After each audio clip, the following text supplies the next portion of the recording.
Welcome to the Daily Show. My name is Jon Stewart. I'm your host on this most historic vibe shift of the day. Donald J. Trump, the 45th president of the United States, a man whose licentious and felonious behavior has been well cataloged and documented, returned to the Capitol Rotunda just 4 short years after inspiring in that very place a day of riotous shit-f***ery. Returned to the exact same room. Now, generally, if this were a Dateline documentary, he would return to that room to express a form of repentance and maturity and acknowledgement of the pain that had been wrought on that terrible day. But in this show that we're filming now, it's to be sworn in as the 47th president of the United States. And as with most returning to the scene of the crime, it began with tea with the people you tried to steal it from. A short time ago, President Joe Biden greeted Mr. and Mrs. Trump at the White House for tea, an inaugural tradition. It's always important to keep up the tea tradition when you hand over the keys to, I'm sorry, what did you call them? Hitler? But gotta be a good host. Hey, the Wi-Fi password is White House, but I changed the I to a 1. I hope that's not weird. I'm not saying Biden should have done his own insurrection, but there's got to be a happy medium between storming the Capitol and, would you like a crumpet? But everyone showed up. Yes, it's the Supreme Court taxiing in. Oh, please. They're taxiing in like the private jets some of them take to caged pheasant hunts. All very legal. And America's illustrious senators like Amy Klobuchar and Deb Fischer. And, of course, Hakeem Jeffries were there. And Fetterman was, come on. Fetterman.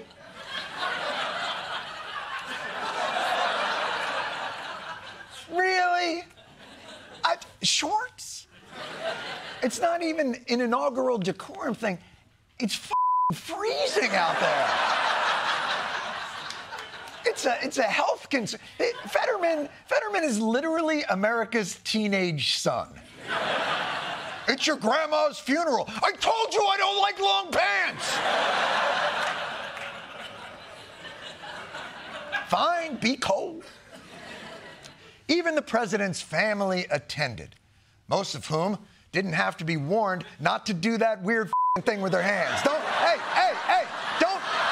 do it with your hands. Can you just be normal for a day? What was he doing? Literally like, look at my dick. Huh? What? No? Okay. But not to worry. Also attending were all those people who warned Americans to shun this wannabe fascist dictator called Trump. Look at me, Ma. Oh, let's go see Hitler and get a quick selfie first. Hello, look at us. Oh, a quick one for the gram. Yes, former President Obama was there. George Bush seemed kind of there. Definitely high. Even Mike Pence showed up, I guess, to let the crowd finish the job.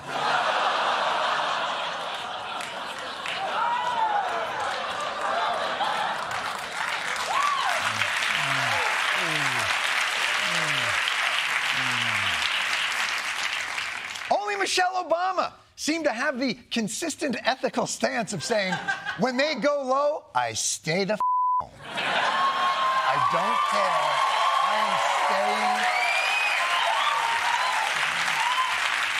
staying. Of course, Jill Biden was there, making the strategic choice of keeping her purse on, which, as you know, is the international symbol of, I've got to go, kids. But the award for most useful fashion accessory went to the ever-stylish Melania Trump, whose Audrey Hepburn-esque chapeau, or head cloche, as it's called, doubled as an effective...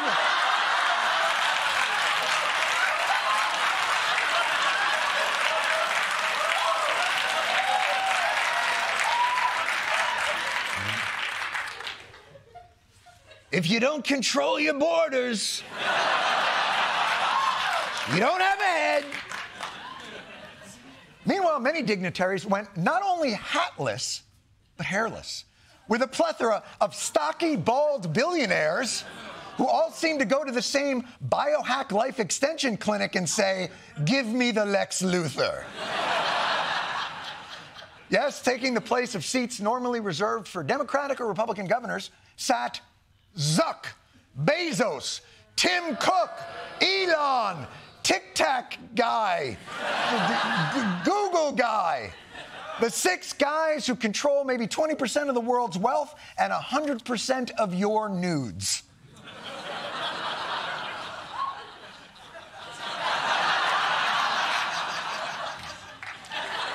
You don't need to pretend with me. I don't know what he's talking about. Delete, delete, delete. Populism, ladies and gentlemen. Shouldn't this gathering be happening in a volcano's lair near Zurich? Or are we just open source Illuminati now? Where's the conspiracy fun in that? Honestly, there is not a useful app of communication not controlled by at least one of these individuals. And you may not be concerned that they've all ponied up $1 million to be sitting there and are kissing the ass of a president who openly threatens non-ass kissers. But trust me, shit's gonna get weird. Even by that afternoon, shit got weird. This appearance of Elon Musk at an earlier Trump rally is getting loads of attention because of a one-armed gesture he made. This one really mattered. And I just want to say thank you for making it happen. Thank you.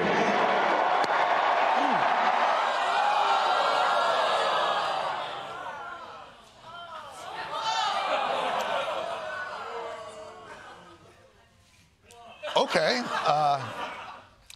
Charitably, I'm going to say that was just an awkward, my heart goes out to you gesture. Many of you might have done it like this. You know, even Taylor Swift has done the, my heart, but she almost never does the, goes out to you. Like,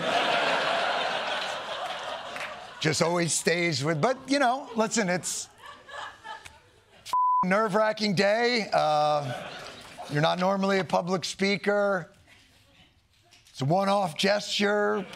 Please try not to use it again.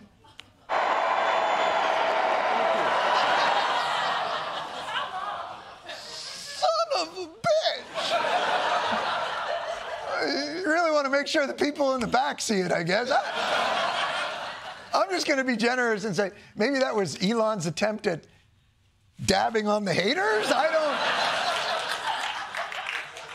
By the way, do people still dab on haters? Was that a very old man? Okay. Wasn't that a thing at one time?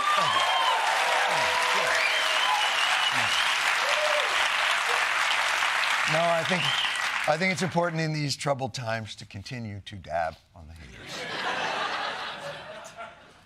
But don't be concerned that these tech titans control Google and TikTok and WhatsApp and Instagram and X and any other way that we communicate in the year of our Lord 2025 because, they're not going to censor us. And it doesn't matter anyway because I know in my heart we don't need any of them because we'll always have you, messenger pigeon. No!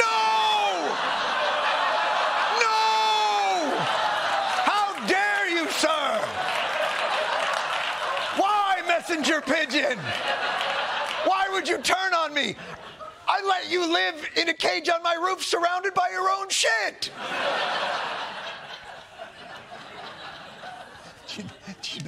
I asked them to make that animation at like 5 o'clock tonight. Literally, with everything else going on in the show, and I was literally like, could you make me a pigeon doing this? And they were just like, sure. Anyway, then it was time for the swearing in on the on the Bible. Yes, it turns out Trump didn't actually put his hand on the Bible. Obviously, because one or the other would burst into flames. Perhaps both. And so, ladies and gentlemen, the torch has been passed from Biden to Trump. Yes, the torch has been passed to the same generation of Americans. Let's hear from the 47th president, fresh off the warm embrace of a tea ceremony with his predecessor. My recent election is a mandate to completely and totally reverse a horrible betrayal and all of these many betrayals that have taken place. He's right behind you. Luckily, I don't think he can hear you. Yes, the inaugural speech followed the American tradition of a passive-aggressive transfer of power. The incoming president gets to completely shit on the outgoing president in front of that president and hopefully his spouse. In recent years, our nation has suffered greatly. Record inflation trying to socially engineer race and gender, disastrous invasion of our country. It's a radical and corrupt establishment, vicious, violent, and unfair weaponization. From this moment on, America's decline is over.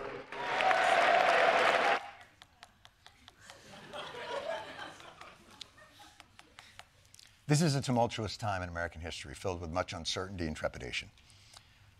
But it is very difficult for me to not in any way take the bait of the way he said, "Dickline."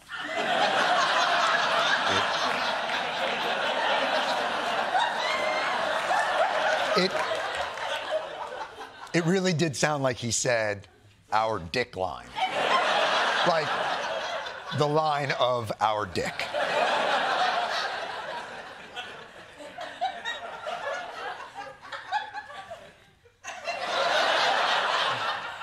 So you can see America's dick line? I mean, how are you going to end our dick line? With a tuck or a full reassignment? Or is this more about Fetterman's shorts? What about our dick line?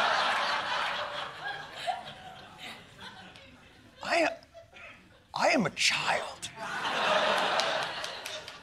But as bad as things were, guess what, folks? Daddy's home. It's about to get a whole lot better.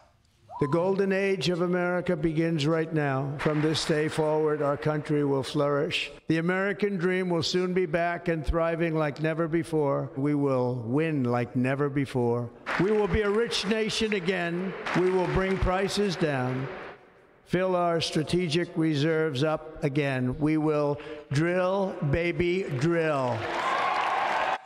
Ooh, I think I just saw J.D. Vance's dick line. Drill, baby, drill. Whoop. But for all the day's eerie energy, one thing stood out to America's watchdogs of democracy. We have watched as the 47th president of the United States has been sworn in, the cornerstone of democracy. This is the true transfer of power here of the current president and the former president, making this walk. This process is what distinguishes the United States from a lot of other parts of the world. Yeah, it's all just normal shit. It's just another day. It's all just normal transfer power shit. We're just going to play along like all this theater is normal. Oh, except there was one thing that might have given the game away. With just 20 minutes or so left in his presidency, we've just gotten word from President Biden that he is pardoning his brothers, their wives, his sister, other family members. He says that he is doing this because baseless and politically motivated investigations wreak havoc on the lives of individuals. It's all just normal. First of all, Biden, you're at the inauguration. Did you auto-schedule your pardons? And second of all, what the man? You're just pardoning your whole family? It's not a great look. Yeah, like any good captain, as the ship is going down, Biden gave the order, "That lifeboat is for my family."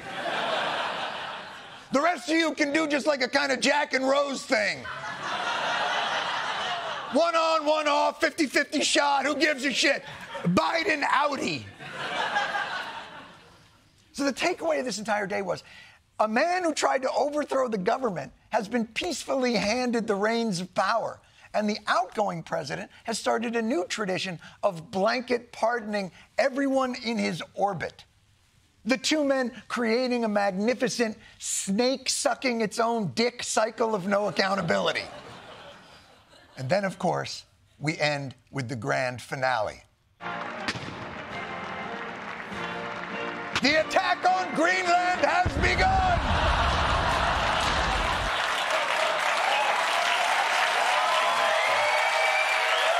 Yeah, what are you going to do?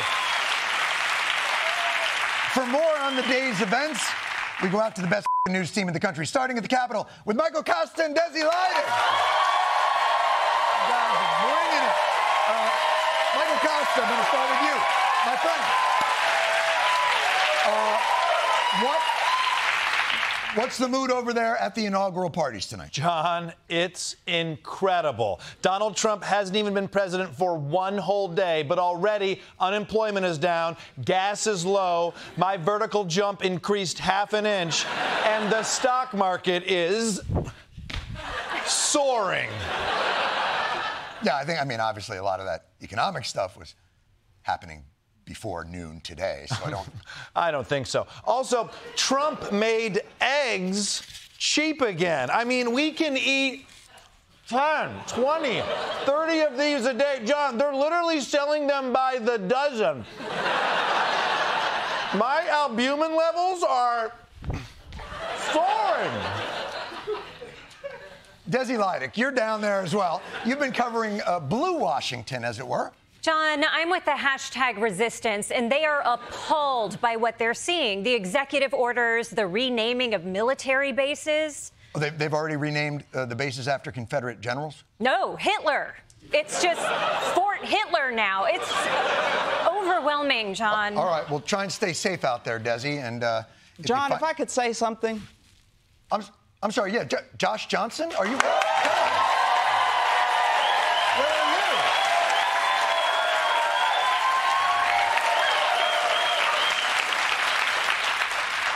I'm at the Martin Luther King Memorial. Today was also MLK Day.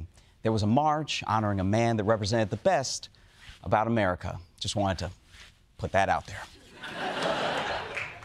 Okay, fantastic. Good to keep in mind. John, can I interrupt? Yes, Michael. I just thought of some more egg stuff. Egg salad, egg creams, eggnog, Yanni eggs, eggplants. Thanks to Trump, these things are now super cheap. And the best part about eggs, John, they never expire. That's definitely not true, Michael. Okay. Well, we'll see what the new Secretary of Health and Human Services has to say about that. Right after he legalizes raw milk. You know, speaking of the letters M, L, and K.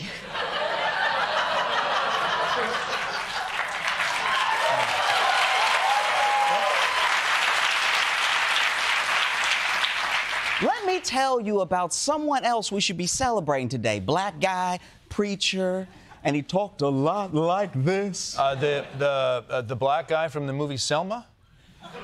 No, well, yeah, but no.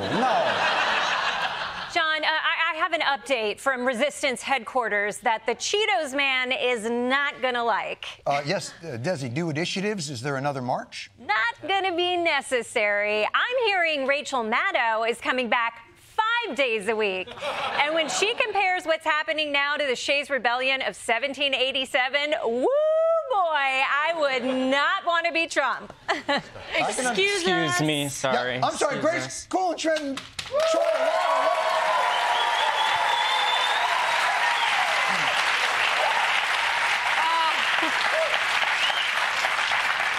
We're being recognized again. Why are you dressed like a caveman and a robot? Oh, we were understudies for the Village People. Yeah, if the copper Native American gets sick, then cavemen and robots step in. Well, aren't you guys a little, ashamed at all about performing at the Trump inauguration, or? Do we look like we're capable of shame, John? Besides, this is fun. Much like it's fun to stay at the YMCA. Yeah, that's... You know where it's not fun to stay?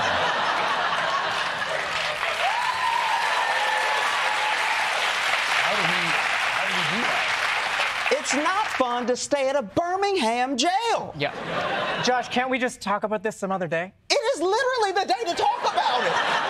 Damn it, am I the only one who thinks it's f***ing crazy that Martin Luther King Day is happening at the same time that Trump is taking power? A man who staged violent resistance is being rewarded with power to the diminishment of our greatest nonviolent resistance leader. This cannot hold. And it won't. It's just been renamed Martin Luther Trump Day. So that's news, team, everybody.